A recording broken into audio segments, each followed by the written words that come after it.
The late afternoon sun, usually a golden benediction on the bustling downtown street, felt oddly muted to Raul Brooks.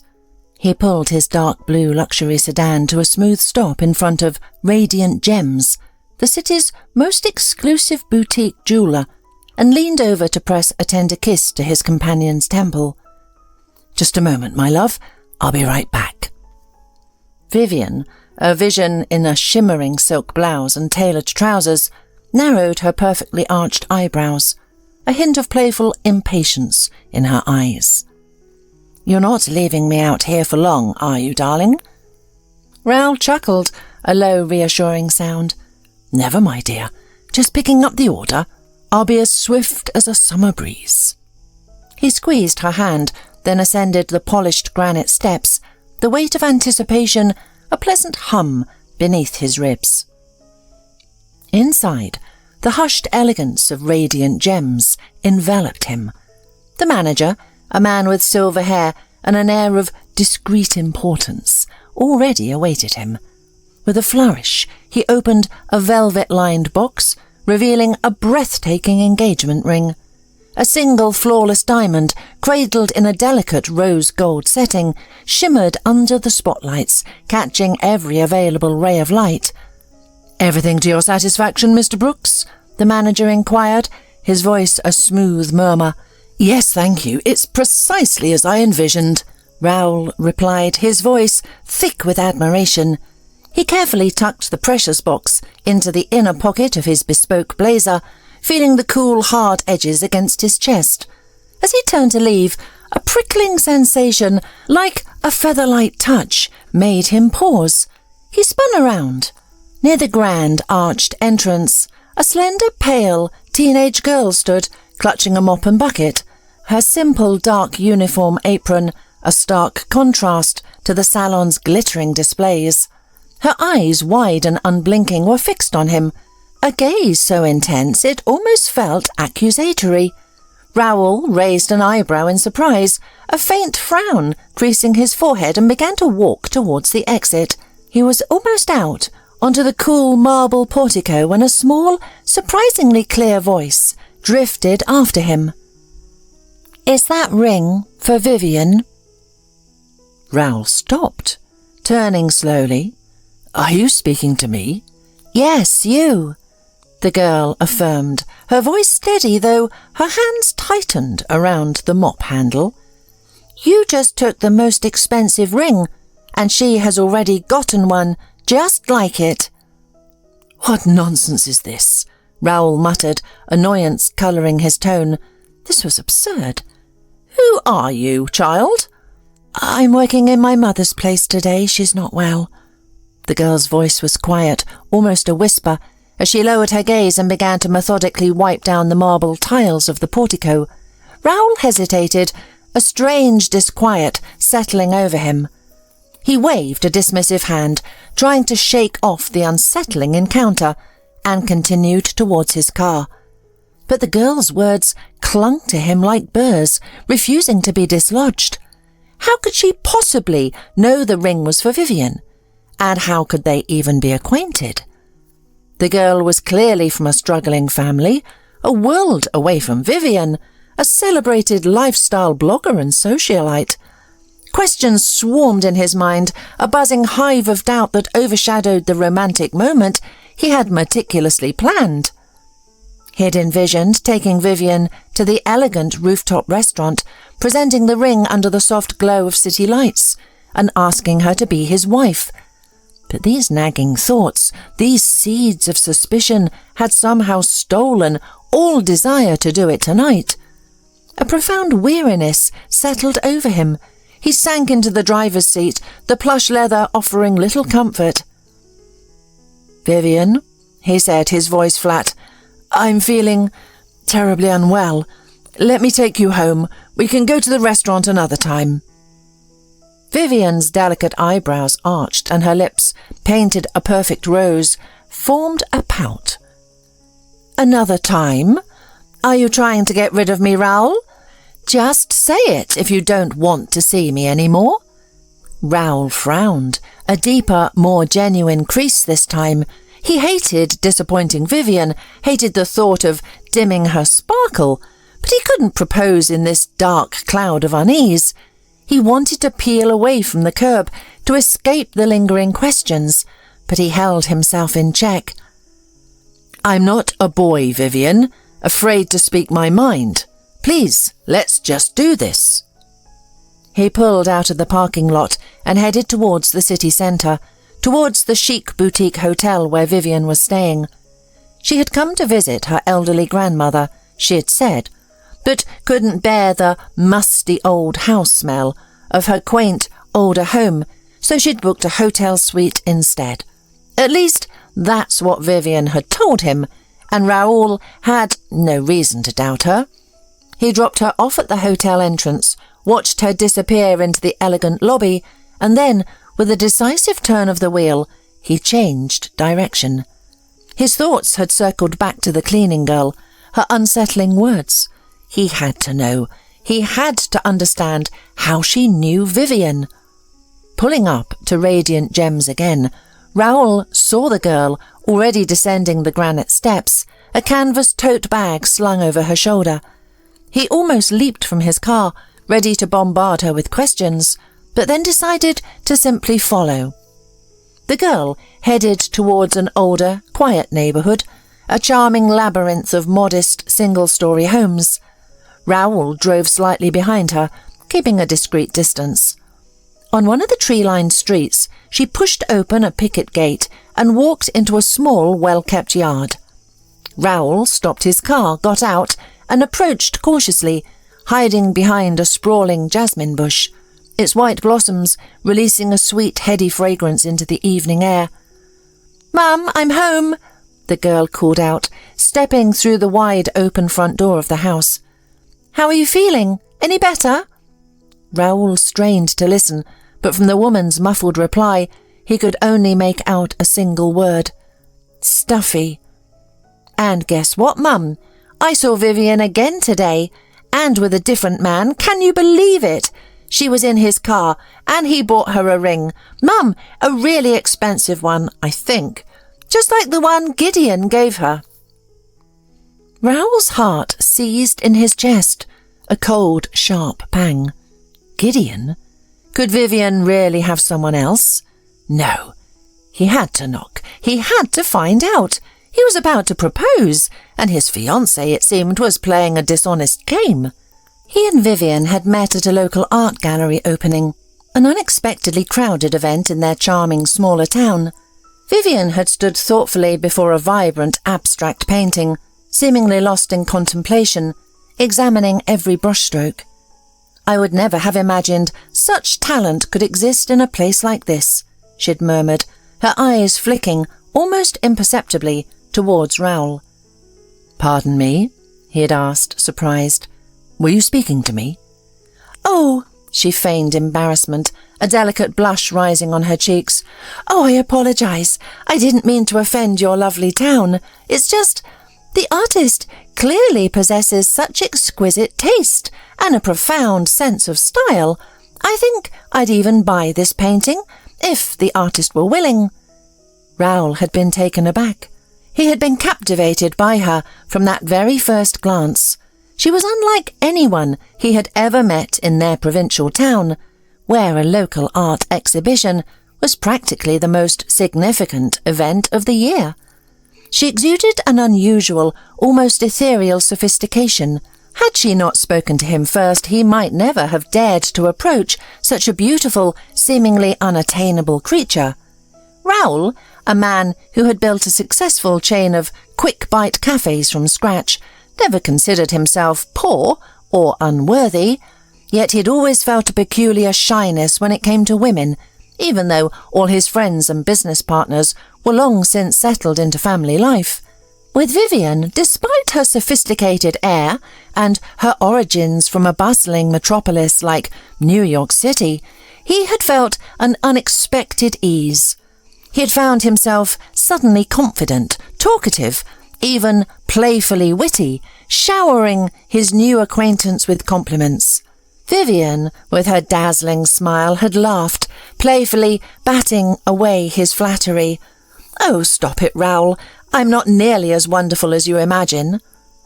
After the exhibition, they had lingered, sharing coffee and pastries at one of his cosy cafes. Then he had walked her back to her hotel. She had politely declined a ride in his car, saying she preferred to stroll. At the elegant city hotel, Vivian had paused. "Well, thank you for walking me. I can manage from here." "You're staying at a hotel?" Raul had asked, surprised. "Oh, yes, what of it?" Vivian had replied with a casual shrug. "It's impossible to live with Grandma, so I just visit her every day and take care of her. Even cook for her myself. Can you imagine?" Vivian had giggled, a light, airy sound. "She's my only living relative, after all. It would be shameful to put her in a nursing home or leave her to the care of strangers. I simply must do something good in this life." Raul had been utterly captivated. To think such a glamorous lady, capable of such self-sacrifice for her elderly grandmother, he had never met anyone quite like her. Soon, Raul realized he was hopelessly in love, yet certain aspects of Vivian's character still hinted at the spoilt socialite beneath the charming facade. For instance, she never accounted for her whereabouts, why she'd missed a call, or whom she'd met in town, as if it wasn't necessary. "Oh, you wouldn't know him anyway," she'd wave vaguely. If Raul ever dared to ask about a young man who'd approached her in the park while he was parking the car, and she often pouted. "Are you a jealous man?" she'd once asked, her voice laced with feigned surprise, when Raul thought he saw her wink at someone across a crowded room. "Do you know what jealousy means? First, it means you don't trust me, and second, it means you might have something to hide yourself," she'd concluded petulantly, her lips forming a perfect rosebud pout as she turned away. Raul had been at a loss, unsure how to behave to avoid upsetting her. Vivian, he realized now, was a master at subtly manipulating his emotions. The longer they knew each other, the more dependent he became on her moods. And yet with her, for the very first time, he felt like a true, confident man. He simply couldn't bear the thought of letting her go. One afternoon, when Vivian arrived for a date at his cafe, Raul reached behind the bar, pulling out a flat, carefully wrapped package. "What's this?" Vivian asked, her eyes wide with curiosity. "You'll see," Raul replied, a playful glint in his eyes. He carefully removed the wrapping paper, revealing a framed painting, and turned it to face her. Vivian gasped, her hands flying to her mouth. "Raul, is this the painting? The one from the exhibition where we met?" "Yes, Vivian, it is," he replied modestly, a soft smile on his face. "But how? Where did you find it? The exhibition closed ages ago." "Don't forget, I'm a local," he chuckled. It wasn't too difficult to track down the organisers, and through them the artist himself. "Oh, it's exquisite," she continued to gush, her eyes shining. "But this must have been incredibly expensive. That young painter is quite popular in certain circles now." "Indeed," Raul murmured, stepping closer and gently taking her hand, pressing a kiss to her knuckles. "But can't a man give a gift to the woman he loves?" From that moment, their relationship deepened, becoming even more intimate and romantic. Raul decided he could no longer postpone the momentous occasion. It was time to propose and begin planning their wedding. After subtly ascertaining her ring size, he chose the most exquisite diamond ring Radiant Gems offered. He hadn't been able to take it immediately, however. The sales associate had explained that the specific ring was already purchased. But if Raul was willing to wait, the salon could order an identical one from their supplier. He had agreed without hesitation, and now, as the unfamiliar cleaning girl had claimed someone else had bought an identical ring for Vivian, his doubts solidified. Vivian, it seemed, was weaving a complex web of deceit. He approached the front door of the modest house and knocked. The girl appeared almost instantly on the threshold. "Oh, it's you. Come in." Raul awkwardly wiped his shoes on the doormat and stepped inside, immediately feeling a distinct draught. "Mum has asthma," the girl explained, seeing his slight shiver, "so she constantly needs fresh air. I try to air out the house as much as I can," she clarified, her young face earnest. He followed her into the main living area and saw a mature woman sitting on a worn sofa. She looked less like a mother and more like a grandmother, her laboured, wheezing breaths transforming her into a frail, elderly figure. "Forgive me," Raul stammered, introducing himself. "Your daughter told me something rather strange, something so unsettling that I'm considering calling off my own engagement, so I truly need to understand what's going on." The woman, her voice raspy, introduced herself as Melanie and the girl as Nova. "I can't talk for very long," Melanie rasped, her hand trembling slightly as she reached for a small inhaler on the end table. Any movement brings on the breathlessness." She took a deep, forced inhalation from the device, and within moments her breathing miraculously cleared, though a faint whistle remained in her chest. "Vivian," Melanie began, her gaze hardening. "She took my son from me." "Took him?" Raul repeated, bewildered. "Did she kidnap him?" "No, Gideon is grown, but Nova here, she's my much younger daughter. A precious gift, a reminder of her father." Melanie's eyes welled with tears, and Raul could hear the wheezing sound within her chest, more pronounced now. Melanie continued, her voice gaining a fragile strength. "Gideon had just finished his studies, found a good job. I was thinking, now he just needs to find a good girl and he can finally settle down. But then he brought her home, this Vivian. 'Mama,' he said, 'she's been robbed, lost all her money, all her documents. She has nowhere to go, so she needs to stay with us.' Well, what could we do?" Melanie sighed, a weary sound. "Nova and I, we squeezed ourselves. We gave them the biggest room. We fed them, welcomed them, never asked too many questions." A bitter laugh escaped her, quickly turning into a cough. "And then, as soon as she recovered a bit, she started lecturing us. 'How can you live in such squalor? Why don't you get a loan and buy a proper apartment with amenities? And your food, it gives me indigestion.'" Melanie dissolved into another fit of coughing, reaching desperately for her inhaler again. "Mum, you're using that too often," Nova said, her face etched with worry. "Shouldn't we call for help?"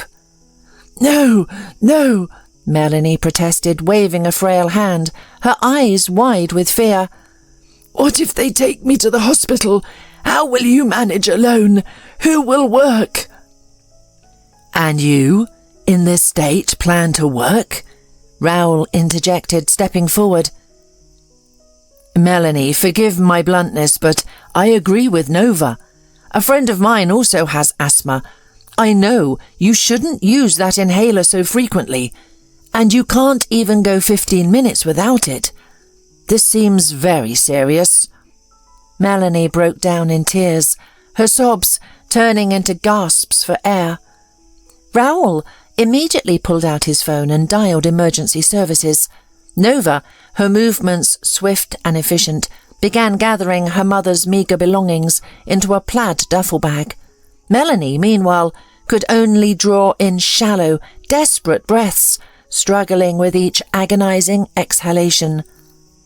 Once Melanie had been taken to the hospital, Raul turned to Nova. "I can drive you to visit your mother tomorrow evening," he offered gently. Nova looked up, her eyes wide with surprise. Really? You have time? You're a businessman. Raul couldn't help but smile, a genuine unburdened smile that reached his eyes. Don't you worry about that.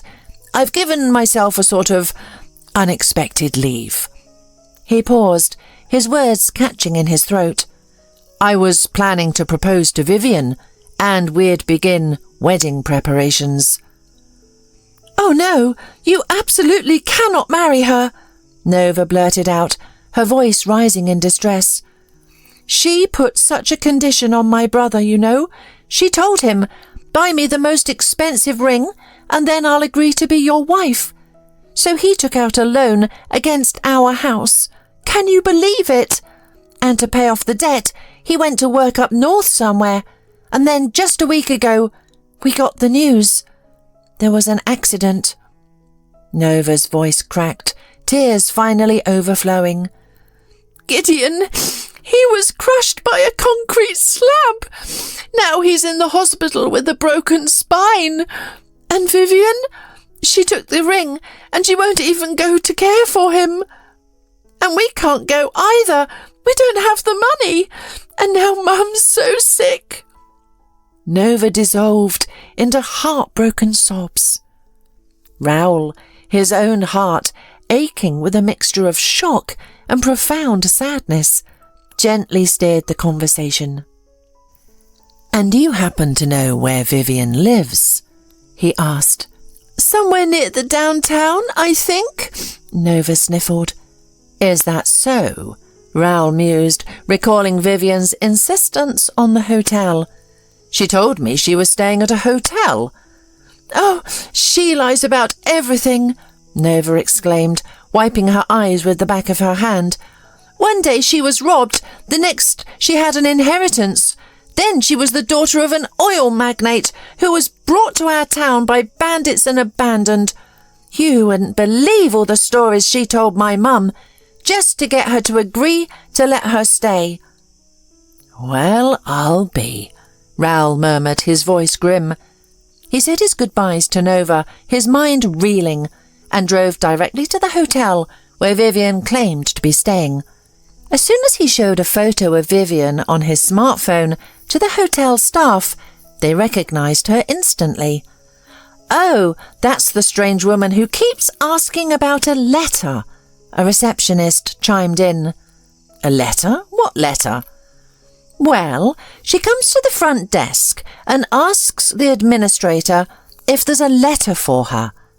The administrator, puzzled, starts looking, then throws up her hands, and this young lady just sighs and says, Oh, I'm sorry. He just promised a letter would be left here, so I keep hoping. Then she walks out, looks for something in the street, and leaves. Raul understood everything. Vivian wasn't staying at any hotel. She was merely posing as a sophisticated socialite, whom fate had inexplicably stranded in their quiet town. In reality, it seemed, she was nothing more than a calculating fraud. He resolved to expose her. He sent her a message stating he needed to see her before an unexpected forced trip, and asked when she could step out to say goodbye. Oh, so our romantic dinner is postponed again?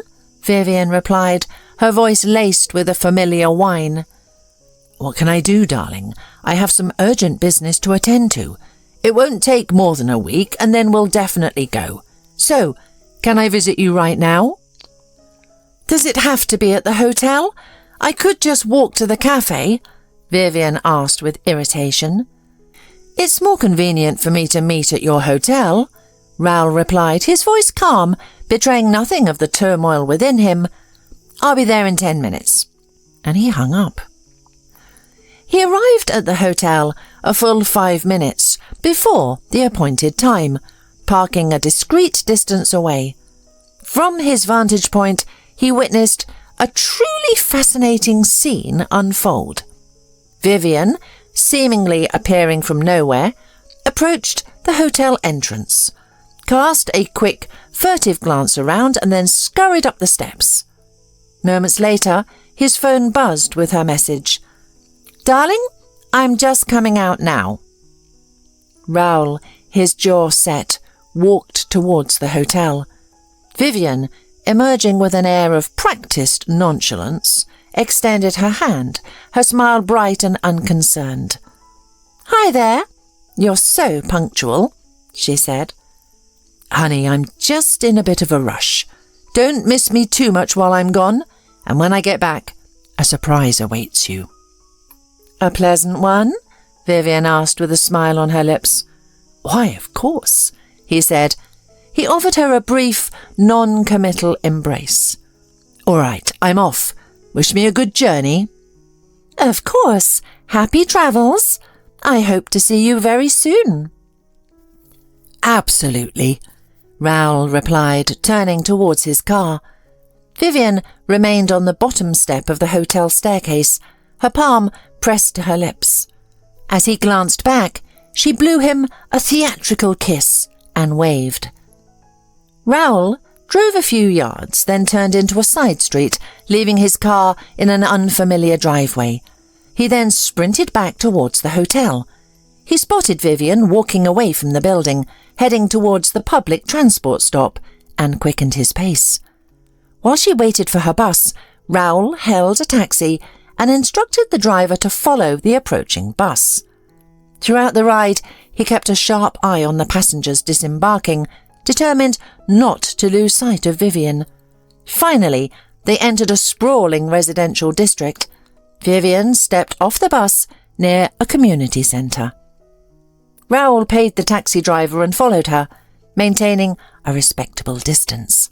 It was rush hour, and the streets teemed with people, allowing Raul to easily blend into the passing crowd. Vivian darted into the entryway of an old 5-story apartment building. Raul stopped at the entrance. A group of elderly women perched on a bench outside eyed the stranger with open curiosity. "Good evening, ladies," Raul began, his voice so unexpectedly gentle that the grandmothers immediately softened, their faces creasing into smiles. "Could you perhaps tell me how to find your neighbour, Vivian?" "Oh, she just came home," one of them readily offered, but the woman beside her nudged her sharply with an elbow. "And who are you to her? Why are you asking?" she demanded, her tone stern. "Oh, she left her wallet in my cafe," Raul explained, holding up his own wallet for emphasis. "I just wanted to return it." The woman exchanged knowing glances. "Ah, to return it. Well, then you'll want the second floor, apartment 8, the stern grandmother conceded. "Thank you so much. You've been a tremendous help. And to Vivian, of course, as well." Raul bowed slightly, showering the elderly ladies with a dazzling smile. At the door of apartment 8, he held his breath. From within, he could hear a muffled scuffle and hushed angry whispers. "You are so tiresome," Vivian hissed, grunting with effort.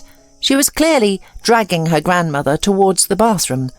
"You can't do anything yourself, so at least listen to me. When are you finally going to kick the bucket?" "How can you speak to a living soul like that?" the grandmother groaned, her voice thin and weak. "You little brute! I asked you, just put me in a nursing home. Don't torment me or yourself." "Oh, right. And then who gets your apartment? The social services or some other stranger?" Vivian retorted, her voice dripping with contempt. "No way. I'll take care of you myself, somehow." "Somehow?" the elderly woman wailed, her voice filled with despair. The sounds abruptly ceased. Vivian, it seemed, had closed the bathroom door. Raul didn't know what to do. Should he knock, create a scene, or send a message? Or perhaps just call her and tell her there would be no more dates? A profound, bone-deep weariness suddenly washed over him, so overwhelming that he decided against any confrontation, at least not tonight. Not when he had promised Nova he would take her to see her mother in the hospital. He turned sharply and walked back down the steps. They found Melanie lying in her hospital bed, an IV drip connected to her arm. Her hair was spread across the pillow, and her eyes were glistening with tears of joy at the sight of her daughter. To Raul, Melanie looked remarkably younger in the hospital, even a little prettier than she had in the dreary confines of her home. "How are you feeling?" Raul asked, looking directly into Melanie's eyes. "Thank you," Melanie whispered, her voice still weak but filled with gratitude. "The doctors said you saved my life. I had developed an asthmatic status from an overdose of medication. I could have suffocated at any moment." "Well then, it seems my persistence wasn't in vain." He paused, a new thought forming. "Do you need any specific medications, perhaps?" Melanie nodded towards the small nightstand beside her table. "The doctors say I'll need to be on hormone therapy for the rest of my life now. It's expensive, but apparently it's effective." Raul assured her he would procure all the necessary medications.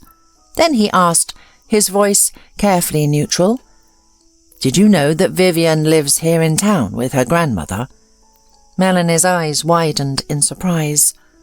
"No, Gideon told me she came from New York City and that she'd been robbed here." "That was all a fabrication," Raul stated, his voice grim, "just like her declarations of love for me and her desire to be my wife. It seems she's simply desperate to escape poverty by any means necessary." Melanie sighed. "And, from what I've gathered, she'll stop at nothing. She's ruined my son, Gideon. He's an invalid now, and we're burdened with such debts that Nova and I might even lose our home." "No, you won't," Raul said firmly, his voice resonating with conviction. "I've been thinking, Melanie, that working as a cleaner in a jewellery salon isn't the best place for a woman with such delicate health. So, I'd like to offer you a position as a housekeeper in my home. First, it's not a large estate, and second, all the necessary cleaning appliances are available. Even a child could manage them." "Even I could?" Nova asked, her eyes lighting up with a spark of hope. "Of course," Raul replied, a gentle smile touching his lips. "And most importantly, I live in a quiet residential community. The air is cleaner there and there's less hustle and bustle. You'll live like you're on vacation." "Live?" Melanie repeated, her voice laced with disbelief. "Yes, of course. My cook lives with me year-round, except for her vacations. So, once you're discharged, I'll bring you and Nova to my home." "But how will we leave the house unattended?" Melanie murmured, a flicker of worry in her eyes. "Don't worry," Raul reassured her. "We'll find tenants, perhaps some students." A week later, Raul called Vivian, inviting her to a restaurant. "You haven't forgotten you promised me a surprise, have you, darling?" Vivian chirped, her voice dripping with playful expectation. "Of course not, my dear," Raul replied, mirroring her tone, a subtle edge to his voice. At the appointed time, he picked Vivian up. As he led her to their table, Vivian's eyes widened in surprise. "There will be 4 of us, darling." "Yes, they'll be here shortly," he replied, calmly pouring white wine into 2 glasses. When Melanie and Nova entered the dining room, Vivian's face flushed a deep crimson, and she sprang to her feet. "Raul, who are these people? Why did you invite them?" "I think you know who they are, Vivian," Raul said, his voice cold and clear. "And now, look here." He opened the velvet box and took out the diamond ring. "Do you recognize this?" Vivian looked around helplessly, as if searching for an escape route. You bought it back from the pawn shop," she stammered. "No, my dear. The ring you pawned was the one Gideon bought. This ring," he said, holding it up, "I ordered for our engagement." But circumstances have changed dramatically since then. For instance, I've learned that you're not from New York City at all, but a perfectly ordinary local. And you have no inheritance other than your grandmother's apartment. A grandmother you're quite literally driving to an early grave. Vivian's face deepened in colour, and she shot a venomous glare at Melanie. You told him everything, didn't you, just to get revenge for your son?